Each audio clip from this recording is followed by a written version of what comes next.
न्यूज़वर्दी है। आपने कहा कि Taj Mahal Taj Mahal does not reflect Indian culture. I would say whether it is Taj Mahal or Golden Temple or Qutub Minar or Tirupati, everything represents Indian culture. क्यों नहीं? So why did you say that Taj Mahal does not represent Indian culture? हमने ये नहीं कहा कि आपने अगर उस चीज को सुना होता, हमने इस बात मेरा जो वक्तव्य था वो इस मुद्दे को लेकर के था कि इससे पहले भारत की पहचान ताजमहल से की जाती थी जी। हम उस पहचान को श्रीमद् भगवत गीता तक लेके गए हैं, उसको रामायण तक लेकर के गए हैं जी। तो रामायण की तुलना श्रीमद् भगवत गीता को अगर आप ताजमहल के समकक्ष रखना चाहते हैं तो मुझे अफसोस है। क्या आपके व्यूज? हमारी पहचान ताजमहल से नहीं हो सकती। क्यों नहीं हो सकती? नहीं हो सकती है। क्यों नहीं हो सकती? इस भारत की पहचान रामायण से हो सकती है, इस भारत की पहचान वेदों से हो सकती है, इस भारत की पहचान श्रीमद् भगवत गीता से हो सकती है, पुराणों से हो सकती है, उसके अलावा विभिन्न प्रकार की उपासना विधियों से हो सकती है। लेकिन अगर आप भारत की पहचान को केवल ताजमहल से जोड़ के देखेंगे तो मुझे लगता है कि मैं इस संकीर्णता से उभरा हुआ व्यक्ति हूं, मैं उसके दायरे में नहीं कह सकता। अगर मैं कहूं कि भारत की पहचान रामायण से भी हो सकती है, क्यों नहीं हो सकती? कामाख्या मंदिर से भी हो सकती है, बिल्कुल हो सकती है। स्वर्ण मंदिर से हो सकती है, कुतुब मीनार और ताजमहल से भी हो सकती है। बिल्कुल हो सकती है। हो सकती है तो ताजमहल से भी हो सकती है। केवल ताजमहल तक सीमित कर दिया गया था। किसने किया था? ये किसने किया था ये हर व्यक्ति जानता है। इस देश के अंदर जो सो कॉल्ड सेकुलरिस्ट थे उन्होंने इस कार्य को किया था, इस प्रकार की स्थिति पैदा की थी।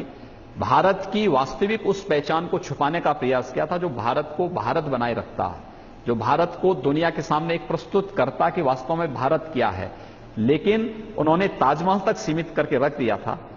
उस पहचान के संबंध में What Shashi Tharoor is saying is that it's important for progress. Take, for example, any survey around the world. What do people know about India? Two things: Mahatma Gandhi and the Taj Mahal. Taj Mahal is a huge attraction for people from around the world to come, and now it's not in our tourist handbooks anymore. It's been excluded. Now, why? Those sort of examples, do you find inclusion and not building walls crucial for India? Taj Mahal is not in the tourism. The UP government has issued a tourist handbook that doesn't mention the Taj Mahal because, as you know, their chief minister last month or 2 months ago made a statement saying Taj Mahal is not Indian culture. They have a particularly bigoted and narrow-minded view now, of what is he's Indian. Becoming political. I just want to rescue us all from that. No, it doesn't matter who built it, whether you like the people who built it or not. If somebody builds something beautiful, we must have an unprejudiced eye to appreciate it. When Malvika repeatedly said disabled community, I want you to know most of the society is disabled in their own ways. Right.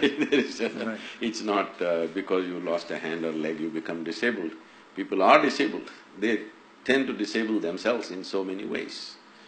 So, definitely Taj Mahal is a beautiful gem in anybody's eye. You cannot exclude that from India. At the same time, I also don't believe that you must say this is the only thing in India. If you come to India, Taj Mahal is the only place to see. No, it's a very narrow way of doing things. I think that's what has been done for a long time. And it's time to change that by projecting everything else. There's so many but other definitely you can't remove a beautiful gem like there's so many other Taj beautiful things. We shouldn't look at who built them, just that they are Yes. beautiful right now.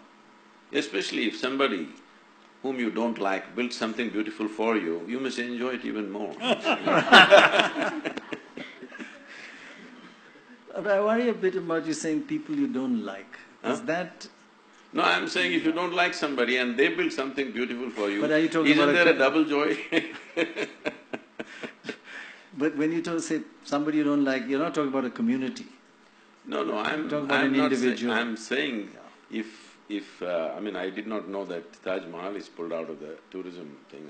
I really did not know that. I'm saying the only reason why you may do such a thing is because you don't like someone who built it. because there is a history of invasion, there is cruelty, there are terrible truths of the past. Shashi has been, I am yet to read the book, I have the book, but I've heard him speak here and there about all the things that have been done during the British era, which is very cruel. Absolutely. But if we go to UK now, we don't hate those people. Yes, they have done this to us, we should never forget it. We should never forget it. This has been done to us because this should not be done to us once again. But it does not mean today's generation of English people, we have to hate them. Correct. No, that's not it. So the If same you goes… could give us the Kohinoor back, that's the least you could No, have done. that is that same goes for Islamic invasions. They have done terrible things to us. But we don't have to forget it, we should not forget it. Because Also, we they should stayed and became us, Sadhguru. Huh?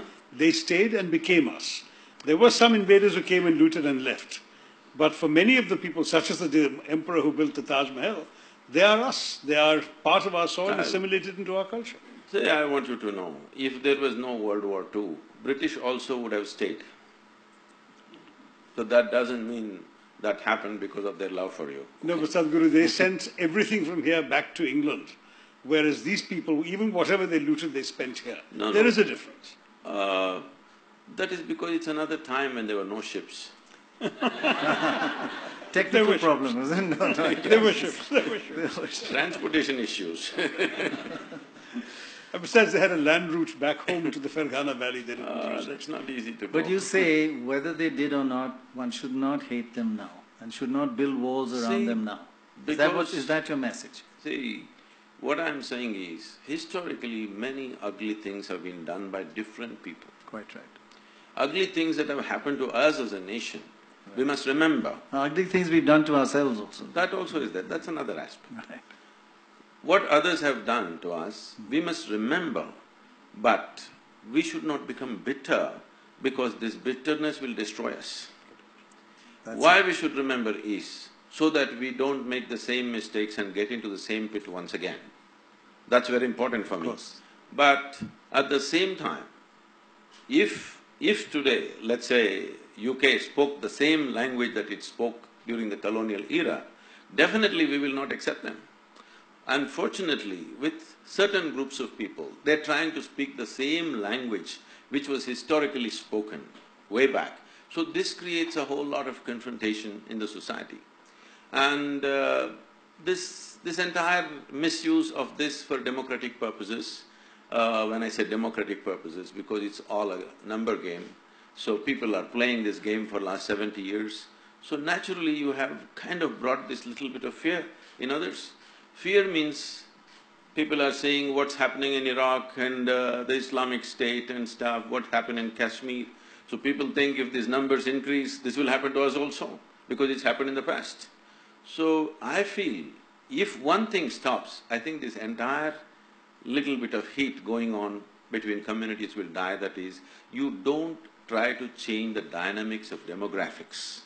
Just let it stay this for next 100 years, without anybody trying to increase numbers, you will see everything will level out. This is the only fear. That's why there is reaction.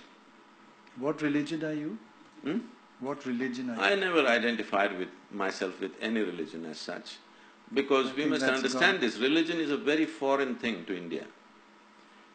Because when you say if you have to belong to a certain religion, you have to believe something. But this has always been a land of seekers. We never ever believed anything. It doesn't matter, even when the so-called divine entities came, when Shiva came, his wife asked 1,000,000 questions. The Shiva Sutra is full of questioning. And if Krishna comes, this man, his disciple, supposed to be asked 1,000 questions. Whoever came, no entity, however divine they were considered to be, could give us a commandment. Only debate he got. Because there was no such idea as the God in our minds ever. So there is no belief system. So how can you say there is a religion? So it's great that you're not a God man and you don't have a religion. I think that's a huge… God bless you actually for that. No, this…